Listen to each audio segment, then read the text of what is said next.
90% loài khủng long bị tiêu diệt ngay sau va chạm. Thuyết âm mưu gây sốc về cuộc đại tuyệt chủng. Triết lý nhân sinh mến chào quý vị khán thính giả đang theo dõi chương trình trên kênh Triết lý nhân sinh. Có bao giờ bạn tự đặt ra câu hỏi rằng tại sao khủng long lại được đặt tên là khủng long?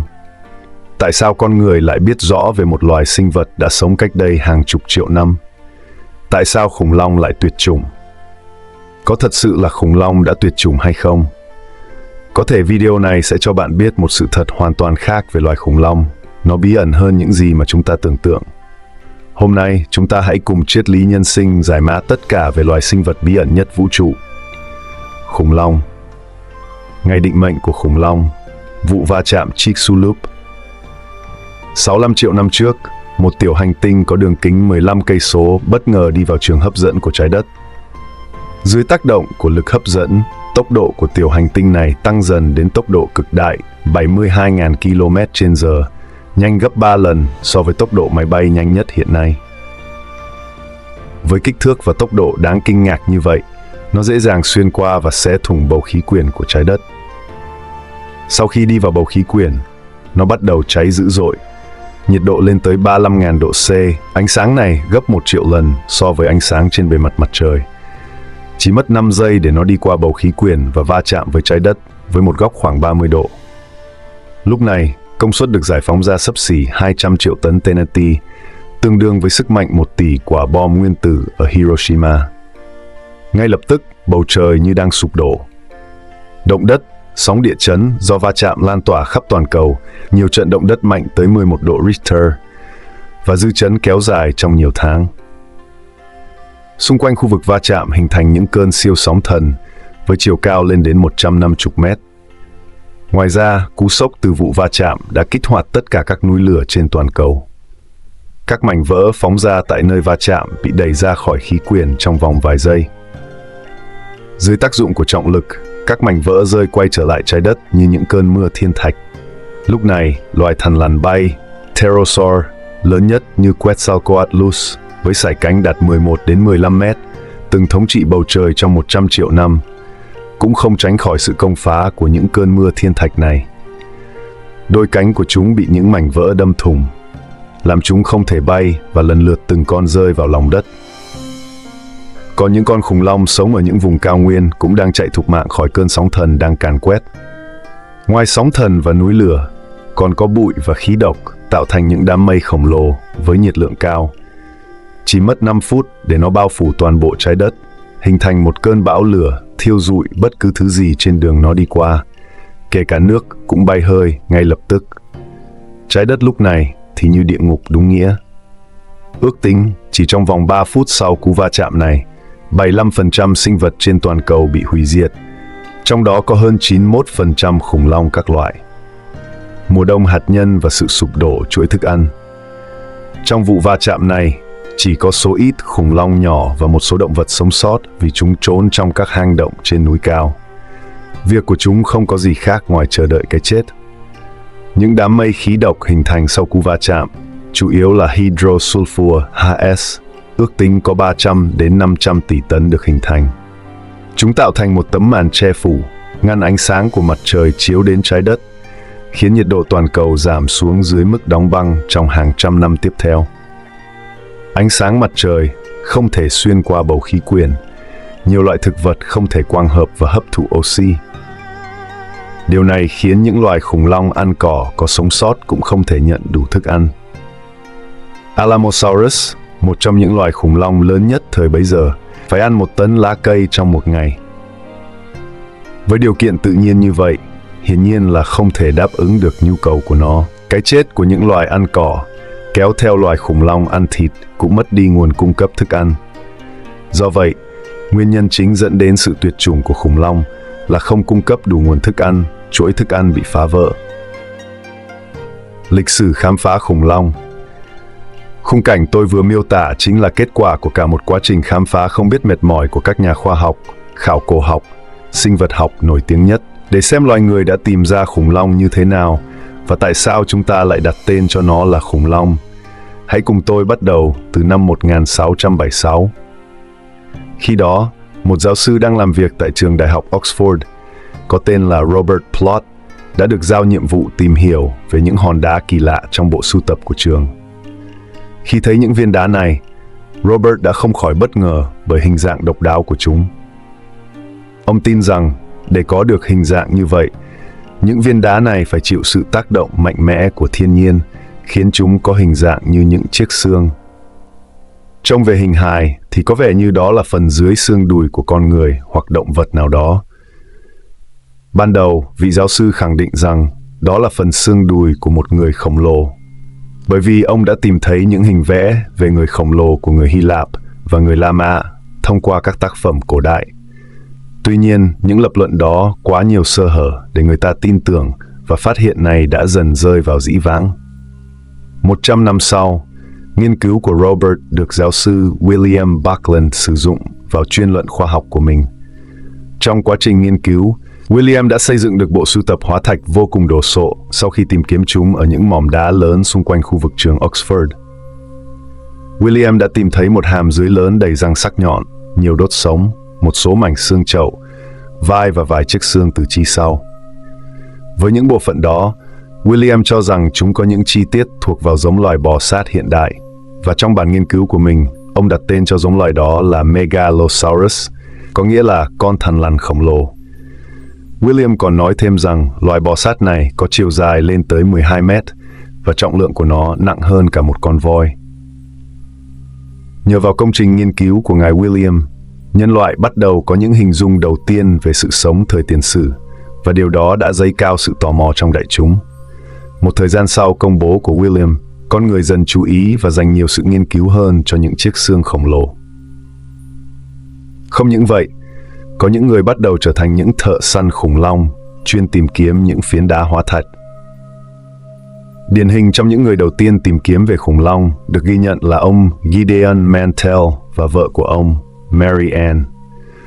Vào năm 1822, Gideon đang là một nhà địa chất kiêm cổ sinh vật học đang dành thời gian nghiên cứu về hóa thạch tại vùng ngoại ô nước Anh cùng với vợ mình. Trong một lần tìm kiếm những viên đá hóa thạch, Mary Ann đã tìm thấy những chiếc răng kỳ lạ dọc trên tuyến đường bà hay đi. Sau khi tìm thấy những mẫu vật đó, bà đã báo ngay cho chồng mình. Biết được tin, ông Gideon đã liên tục tìm kiếm khu vực đó trong suốt nhiều tháng trời, và quả thật, ông đã tìm được thêm nhiều chiếc răng hóa thạch cùng với vài chiếc xương khổng lồ khác. Các nhà khoa học lúc bấy giờ cho rằng những chiếc răng này quá lớn so với các loại động vật có vú hay các loài cá. Sau một khoảng thời gian nghiên cứu các mẫu vật này, kết quả cho thấy rằng những chiếc xương này thuộc một loài bò sát cỡ lớn mà không hề liên quan tới loài Megalosaurus mà trường Oxford từng mô tả. Sau nhiều năm nghiên cứu cùng các nhà địa chất và nhà giải phẫu, Gideon phát hiện ra rằng những chiếc răng ông đã tìm được có nét tương đồng với răng của loài cự đà, iguana, ăn cỏ. Thế nhưng, vì chiếc răng hóa thạch có kích thước to gấp 20 lần chiếc răng cự đà bình thường, nên ông khẳng định chủ sở hữu chiếc răng hóa thạch này hẳn phải có chiều dài lên tới 18 mét. Từ đó, Gideon cho rằng những chiếc răng hóa thạch này là một giống loài hoàn toàn mới. Ban đầu, Gideon đã muốn đặt tên cho loài đó là Iguanosaurus, nhưng vì cái tên này liên hệ tới con cự đà quá nhiều, sẽ dễ gây hiểu lầm, nên vào năm 1825, Gideon đã đặt tên cho giống loài đó là Iguanodon, với ý nghĩa là răng của cự đà. Với hai mẫu vật đầu tiên đều có liên quan tới bò sát, chúng ta hiểu vì sao hình tượng chung về các loài sinh vật tiền sử này đều là những con thằn lằn khổng lồ. Tiếp nối những nghiên cứu của Gideon Mantell, vào năm 1841, nhà khoa học người Anh Richard Owen đã đặt tên cho những hóa thạch này là Dinosauria, với ý nghĩa là những con thằn lằn khủng khiếp. Tuy nhiên, với người Việt Nam, chúng ta sẽ gọi chúng bằng cái tên khủng long, bởi vì nghe từ long nó khủng hơn con thằn lằn. Tuyệt chủng hay tiến hóa? Nhưng lúc này câu hỏi mà con người cần đặt ra là vì sao khủng long chỉ còn là những dấu tích cổ? Chúng đã đi đâu? Theo những gì nhân loại hiểu được về lịch sử và sinh học, chúng ta có hai câu trả lời khả dĩ. Chúng đã tuyệt chủng. Trái đất đã trải qua nhiều lần thay đổi khí hậu và môi trường sống. Việc có đến 90% các loài sinh vật phải bốc hơi là chuyện đã quen thuộc với hành tinh này. Chúng đã tiến hóa, các sinh vật luôn có khả năng tạo ra các biến thể để đáp ứng với môi trường sống, tạo ra ưu thế cạnh tranh, bảo toàn nòi giống.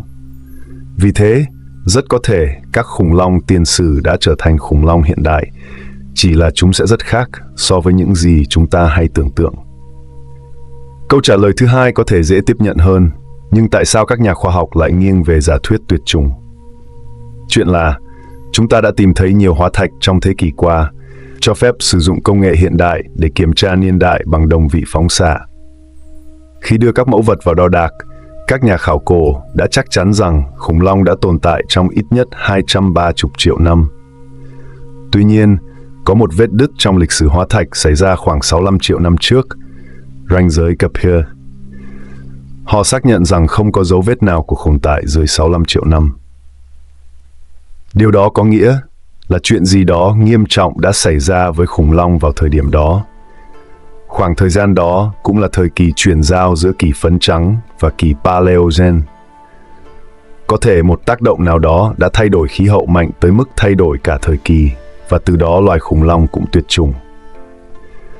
Theo dõi, quan sát và phân tích địa tầng, chúng ta có rất nhiều bằng chứng cho thấy 65 triệu năm trước là một thời kỳ đại thảm họa, thứ đã tước đi gần như 80% sự sống trên cả hành tinh. Khủng long, những con quái thú khổng lồ, đã phải chịu ảnh hưởng to lớn. Sự kiện đó đã ảnh hưởng tới môi trường toàn cầu mạnh tới mức sinh vật ở đáy chuỗi thức ăn trở thành nạn nhân đầu tiên, cây cỏ, sinh vật có vú nhỏ bé. Điều này dẫn tới sự suy giảm nguồn thức ăn cho thú ăn cỏ, rồi đến thú săn mồi. Chết đói là điều không thể tránh khỏi. Bằng chứng từ hàng loạt bộ xương nguyên vẹn và vết trầm tích đều chỉ ra rằng sự kiện khủng khiếp đó chắc chắn là nguyên nhân khiến khủng long phải tuyệt chủng. Tranh luận về nguyên nhân, núi lửa hay tiểu hành tinh. Tuy nhiên, sự kiện kinh khủng đó là gì? Đây là lúc chúng ta đến với những cuộc tranh luận của các nhà khoa học. Giả thuyết núi lửa Deccan Traps. Vào tháng 12 năm 2013, một nhóm nhà khoa học dẫn dắt bởi giáo sư Gerta Keller đã khảo sát địa chất tại dãy núi lửa Deccan Traps ở Ấn Độ, nơi được coi là đã xảy ra vụ phun trào núi lửa lớn nhất lịch sử. Bụi khí từ núi lửa có thể thay đổi môi trường rất nhanh và mạnh. Họ tìm thấy đá núi lửa hình thành từ cách đây 66,2 triệu năm, cuối kỳ phấn trắng. Ước tính Deccan Traps đã phun trào liên tục và điên cuồng trong suốt 30.000 năm, và tiếp tục phun nhiều lần trong 500.000 năm tiếp theo, bao phủ 1,5 triệu km vuông dung nham. Thời gian phun trào quá lâu khiến khí độc SO2, CO2 làm ô nhiễm nặng nề khí quyển. SO2 gây mưa axit hủy hoại thực vật, sinh vật biển. CO2 làm tăng hiệu ứng nhà kính, khiến môi trường khắc nghiệt hơn. Phản ứng dây chuyền này diễn ra gần 1 triệu năm, khiến gần như không sinh vật nào sống sót nổi. Giả thuyết tiểu hành tinh lặp lại. Tuy nhiên, đây mới chỉ là giả thuyết dựa trên núi lửa. Có thể Deccan Traps có một đồng phạm từ vũ trụ, tiểu hành tinh Chicxulub. Kết hợp, có lẽ cả hai đã cùng xảy ra. Có thể vụ va chạm của tiểu hành tinh đã kích hoạt núi lửa Deccan Traps, hoặc chúng hoạt động độc lập nhưng cùng thời điểm. Dù nguyên nhân nào, cả hai sự kiện thảm khốc này xảy ra cách đây 65 triệu năm, giải thích vì sao khủng long không tồn tại nữa. Khủng long vẫn ở quanh ta, tiến hóa thành chim. Điều này lại làm dấy lên một câu hỏi khác. Nếu tất cả mọi sinh vật đều biến mất, tại sao chúng ta lại có mặt ở đây? Có lẽ không phải tất cả khủng long đều tuyệt chủng. Có một số ít đã trụ lại sau thảm họa và tiến hóa. Vì thế, nếu nói khủng long luôn ở quanh ta cũng không hề sai. Các nhà nghiên cứu đã phát hiện ra rằng loài chim ngày nay được tiến hóa từ khủng long. Khi thấy bộ não của chúng to ra và hình dáng thay đổi, các nhà khoa học đã lần theo mối liên hệ về sự phát triển bộ não và sự chuyển động của xương sọ trong các thế hệ để khám phá ra cách các vị chúa tể của loài thằn lằn biến thành chim. Một nhóm nghiên cứu từ Đại học Yale, đứng đầu là Phó giáo sư Bart Anjan S. Bullard, đã tìm thấy những thay đổi quan trọng trong phần hộp sọ của loài bò sát. Ông cho biết, trong quá trình biến đổi từ khủng long thành chim, hộp sọ biến đổi trở nên rất lớn và bộ não thì to ra. Nhóm nghiên cứu ngạc nhiên khi thấy các phần cơ bản của não, não trước, não giữa, tương quan với sự phát triển xương trán và xương đỉnh. Mặc dù các nghiên cứu trước đây đã chỉ ra mối liên hệ chung giữa não và hộp sọ, nhưng mối liên hệ cụ thể giữa các vùng não và các yếu tố sọ vẫn chưa rõ ràng. Tiến sĩ Bullard và đồng nghiệp đã theo dõi sự tiến hóa của não và hộp sọ từ bò sát đến chim. Họ khám phá ra rằng hầu hết não và hộp sọ của bò sát đều giống nhau. Nhưng những loài khủng long gần gũi nhất với chim, cùng với chính loài chim, có các điểm bất thường. Bộ não to ra và hộp sọ phình lên. Nhóm nghiên cứu đã tìm ra mối liên hệ rõ ràng giữa xương trán, xương đỉnh và não giữa. Họ khẳng định điều này bằng cách kiểm tra phôi thai của thằn lằn, cá sấu và chim bằng kỹ thuật chụp cắt lớp tương phản mới. Mối liên hệ này có thể tìm thấy trên tất cả động vật có xương sống, có xương sọ to, ám chỉ một mối quan hệ phát triển sâu sắc giữa não và hộp sọ. Điều này ngụ ý rằng bộ não sản xuất ra các tín hiệu phân tử hướng dẫn, tạo thành khung xương xung quanh nó. Cuối cùng, một trong những thông điệp quan trọng nhất là dường như sự tiến hóa này đơn giản và tao nhã hơn nhiều so với cách nó thể hiện. Theo Fabien Lafuma, tác giả chính của nghiên cứu, phát hiện này là một cột mốc quan trọng về phương pháp tiếp cận quá trình chuyển đổi hình thái học từ bò sát và khủng long thành các loại chim hiện nay. Một số học giả tin rằng những loài khủng long này sẽ hót chứ không gầm thét như quái vật. Như vậy, từ trước đến nay, chúng ta đã hoàn toàn sai lầm khi nói khủng long đã tuyệt chủng. Khủng long vẫn luôn tồn tại quanh ta, chỉ là về hình thái, nó khác xa những gì con người tưởng tượng. Quan điểm của bạn như thế nào? Hãy để lại dưới phần bình luận nhé! Cảm ơn các bạn đã theo dõi hết video. Hẹn gặp lại ở video tiếp theo trên kênh Triết lý Nhân sinh. Thân ái!